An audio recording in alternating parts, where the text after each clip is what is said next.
Who is ready for chapter 21? We're continuing on with Heidi by Joanna Spyri, and we are moving on. So Clara came to visit in chapter 20, and they decided to allow her to stay with Heidi and grandfather up in the mountains, and Grandmama went back down the mountain to Ragaz. All right, so this is called Clara Begins to Enjoy Life. As the sun rose next morning, Uncle Alp was outside as usual, quietly watching the mists disperse over the mountains and the light clouds grow pink as day broke. Soon the valley was flooded with gold, and the whole countryside awoke to another glorious day. Then he went indoors and softly climbed the ladder.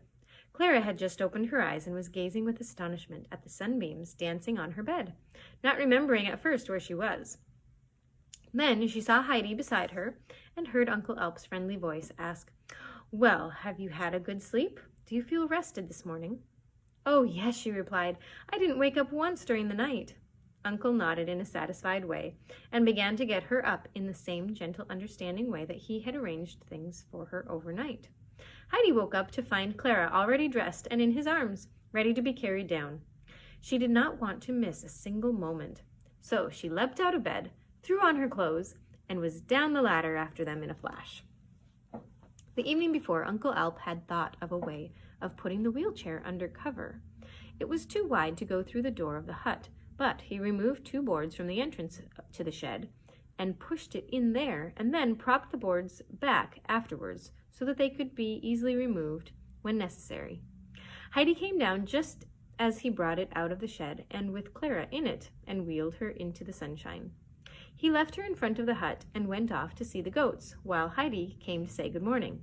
It was the very first time in all her life that Clara had been out in the open country so early, and she sniffed the cool mountain air, so fragrant with the scent of the fir trees, and drew in deep, long breaths of it. She felt the warm sunshine on her face and hands. Though she had thought so much about it, she'd never dreamed that life on the mountain would be like this. "I wish I could stay here forever," she told Heidi. "You see, now what I told you is true. Isn't it heavenly up here with Grandfather?" said Heidi. At that moment, Grandfather came out with 2 mugs full of foaming milk, 1 for each of them. "This will do the little one good," he said in his gentle way to Clara. "It's from Daisy. It will help you and make you strong, so drink it up. Good health to you." Clara had never tasted goat's milk, and she sniffed at it uncertainly. But when she saw how quickly Heidi was emptying her mug, she began to drink too, and thought that the milk tasted as sweet and spicy as if it had sugar and cinnamon in it. "Tomorrow we shall drink 2 mugfuls," said Uncle Alp, pleased to see how she had followed Heidi's good example. Peter appeared then with the goats, and the animals rushed up to Heidi as usual, bleating so loudly that Uncle Alp, who had something to say to Peter, had to take him aside to make him hear. "Now attend to me. From now on, let Daisy go where she likes. I want her to give extra good milk, and she will know where to find the best grass. If she wants to go higher up than usual, you go too, and the other goats as well. She's wiser than you in such matters, and it won't hurt you to scramble about a bit. Now, why are you staring over there as if you wanted to eat somebody? They won't interfere with you. Now, be off. Remember what I've told you." Peter was accustomed to do what Uncle Alp told him promptly, and he was on his way at once, but not without turning and rolling his eyes at the girls, as though he had something on his mind. The goats swept Heidi along with them a little way, and this was just what Peter wanted. "You'd better come too, because I've got to be after Daisy all the time," he shouted to her. "I can't," she called back. "I shan't be able to as long as Clara's here, but Grandfather's promised that we shall all come up together one day." By this time she had managed to extricate herself from the goats and ran back to Clara. Peter shook his fists in the direction of the wheelchair, and then turned and ran until he was out of sight, afraid Uncle Alp might have seen him, and he preferred not to hear what the old man might have to say about such behavior. So Peter is upset. Do you understand why he's upset? Right? We talked about it, I think, last week, how he thinks that he will have much less time with Heidi, and kind of his friendship might be less than normal because of her visitors, right? Clara and Heidi had so many plans that they did not know where to begin, but Heidi thought that they should first write to Grandmama, as they had promised to do every day. Grandmama had been first a little worried as to whether Clara would really be comfortable in the hut for any length of time, and how she would stand the life, and she needed to have regular news of her. If she had a daily letter telling of Clara's doings, then she would be content to stay quietly at Ragaz, knowing that she could get up to the hut quickly if she was needed. "Must we go indoors to write?" asked Clara, quite ready to fall in with Heidi's ideas, but not wanting to be moved. Heidi ran and fetched some of her school books and a three-legged stool. She put the books on Clara's knee for her to write on, and she used the bench herself, sitting in front of it on the little stool. They both began to write letters, but Clara's eyes kept straying. It was all so wonderful. The wind had dropped, and only a gentle breeze fanned her cheeks and whispered through the trees. Thousands of tiny insects were dancing in the clear air, but everything else was very still. Only an occasional shout from some goatherd came echoing down the rocky crags. The morning passed in a flash, and Uncle Alp appeared with 2 steaming bowls, saying that Clara should stay out of doors as long as it was light. So they had another pleasant meal in the open air. Afterwards, Heidi wheeled Clara under the shade of the fir trees, where they spent the afternoon telling each other everything that had happened since Heidi left Frankfurt. Though nothing very remarkable had occurred, there was still plenty for Clara to tell about the household, which Heidi had come to know so well. So they chattered away gaily, and in the branches over their heads the birds twittered and sang, as though they were enjoying the conversation too and wanted to join in. Time passed very quickly. The light changed, and Peter, still scowling, was back with the goats. "Good night, Peter," called Heidi, seeing that he did not mean to stop, and Clara too called a friendly good night, but he made no reply, only drove the goats straight on. Clara saw Uncle Alp taking Daisy to her stall, and found herself actually looking forward to the milk that she knew he would presently bring to her. "Isn't it strange," she said to Heidi, "as long as I can remember, I've only eaten because I had to. Everything always tasted so of cod liver oil, and I used to wish that I didn't have to eat at all. Here, I can hardly wait for your grandfather to bring my milk." "I know what you mean," replied Heidi, remembering very well the days in Frankfurt when the good food seemed to stick in her throat. Clara was surprised at herself, but she had never in her life spent a whole day out of doors anywhere, and did not know what strength was in this high mountain air.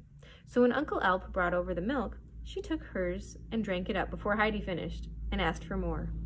Delighted, he took the mugs indoors, and when he returned, each was covered with a slice of bread, thickly spread with butter, and that was a special treat. During the afternoons, he had been to another hut a little way over the mountain, where they had made delicious butter, and had brought back a big, fine ball of it. As he stood and watched them, he was pleased to see how the children enjoyed it. Clara meant to keep awake again that night to watch the stars, but simply couldn't keep her eyes open, and fell at once into the soundest sleep she'd ever known.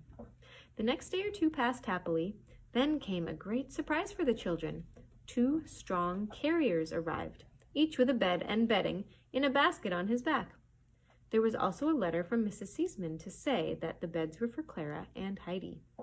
From now on, instead of her couch of hay, Heidi was to have a proper bed, and when she went down to Dorfli in the winter, one was to be taken there, while the other remained in the hut, so that Clara would know that there was always a bed for her whenever she could go to see Heidi.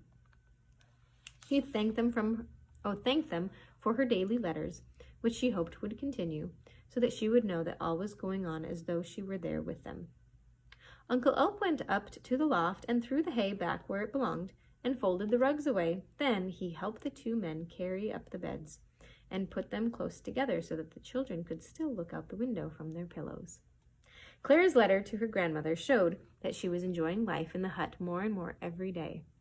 Uncle Alp was so kind and thoughtful, Heidi so gay and amusing, far more so than she had seen in Frankfurt. So every morning Clara's first thought was, "Oh, how lovely! I'm still here at Heidi's." Mrs. Seesman was quite reassured by these promising accounts of her granddaughter, and felt that there was no real need for her to make the journey up to the hut again at present. And she was not sorry for that, as the steep slopes had made it rather tiring for her. Uncle Alp grew very attached to his little guest, and tried to find something new every day to make her better. He took to going off in the afternoons high up on the mountain top to look for special plants and herbs, and he hung bunches of them in the goat stall where they scented the air with their fragrance. When Peter's goats came down in the evening, they sniffed and wrinkled their noses and tried to get into the stall, but the door was firmly shut against them. Uncle Alp had gone scrambling about up there just to give the herd a treat. His herbs were only for Daisy, to improve her milk some more. It was easy to see that this diet agreed with her. She became very lively and tossed her head, and her eyes were very bright. When Clara had been there a fortnight, do you know how long a fortnight is? A fortnight is 2 weeks. Uncle Alp began trying to get her on her feet each morning before putting her in her chair. "Won't the little one try to stand for a minute?" he asked gently. And to please him, she did try. But she gave up very quickly because it hurt her, and she clung to him for support. But each day he persuaded her to try for a little bit longer. There had not been such a beautiful summer as on that mountain for many years. Day after day the sun shone from a cloudless sky, and the flowers had never been so gay or so sweet before. And when evening came, snowfields and rocky peaks were a blaze of color, purple, pink, and gold, but the full glory was only to be seen higher up than Uncle's hut. Heidi told Clara all about it, and how specially lovely everything was up on the high pasture which she loved so much. One evening, as she was talking about it, she suddenly longed to see it so passionately that she ran to her grandfather, who was busy at his bench in the shed, and cried, "Oh, Grandfather, will you take us up to the pasture tomorrow? It'll be so lovely there now." "Very well," he agreed, "if the little one will first do something for me and try her best to stand alone this evening."